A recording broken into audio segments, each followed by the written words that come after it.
parte da gramática que estuda todos os elementos que fazem parte de um período de uma... O verbo é a palavra mais importante da frase, então não existe análise sintática em frase nominal. E antes da gente falar sobre os termos que fazem parte da análise sintática, vamos relembrar um pouco sobre oração, frase e período. Frase é todo enunciado que tem sentido e pode ou não apresentar verbo, que é o caso da frase nominal, que é aquela que não tem, que é o caso da frase nominal, que é aquela que não apresenta verbo, como por exemplo temos a frase cuidado, piso molhado, e a frase verbal, que são aquelas que têm verbo, como Ana fez a tarefa.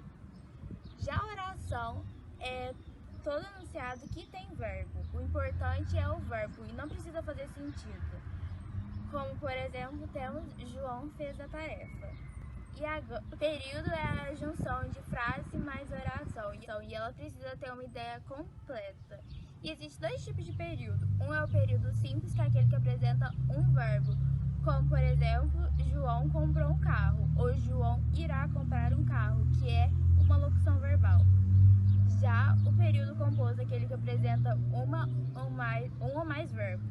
Como, por exemplo, temos quando você partiu, meu coração ficou triste, que apresenta dois verbos, que é o partiu e o ficou. Agora que a gente já relembrou sobre oração, frase e período, vamos falar sobre os termos da análise sintática. O primeiro termo que a gente tem é aqueles essenciais, que são os básicos, que toda frase tem, que é o caso do sujeito e predicado. O sujeito é sobre de quem ou do que nós falamos, já o predicado é o que a gente fala.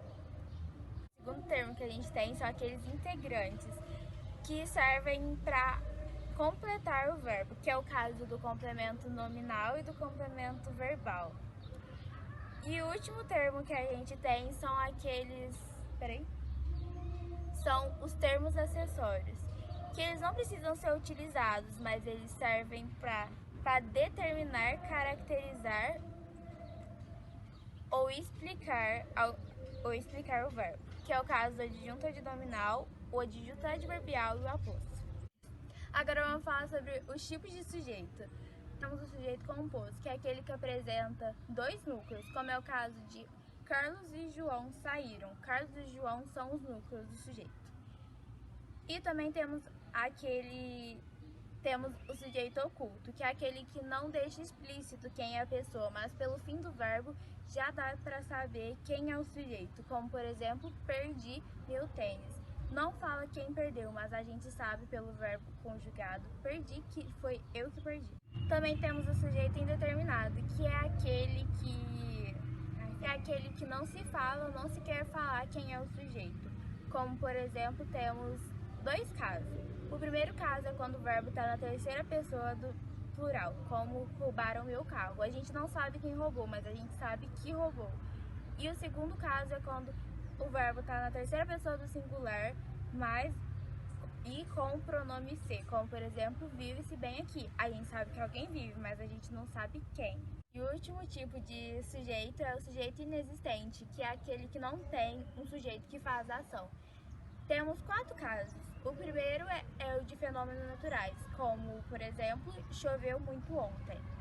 O segundo caso é o verbo ser e estar no sentido temporal, como, por exemplo, é cedo ou está frio. O terceiro caso é o verbo fazer e estar em tempo decorrido. Em tempo decorrido, como, por exemplo, faz anos que não tomo banho. E o último caso é o do verbo haver, no sentido de que ocorreu, como, por exemplo, houve muitos acidentes. Agora vamos falar sobre os tipos de predicado. Temos 3, que é o predicado verbal, que é aquele que o núcleo do predicado é um verbo de ação, como, por exemplo, Maria correu. O segundo caso é o predicado nominal, que é aquele que o núcleo apresenta uma característica ou um estado, como Maria é legal.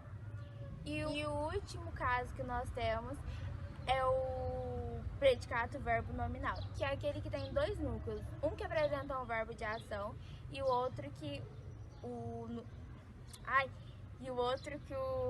verbo é uma característica ou um estado, como por exemplo, Pedro chegou cansado. E é isso, gente, foi o vídeo, eu espero que tenha ajudado vocês e muito obrigada por quem assistiu. E aqui embaixo vai ficar um site para vocês fazerem exercício da matéria para saber se vocês entenderam. Espero ter ajudado.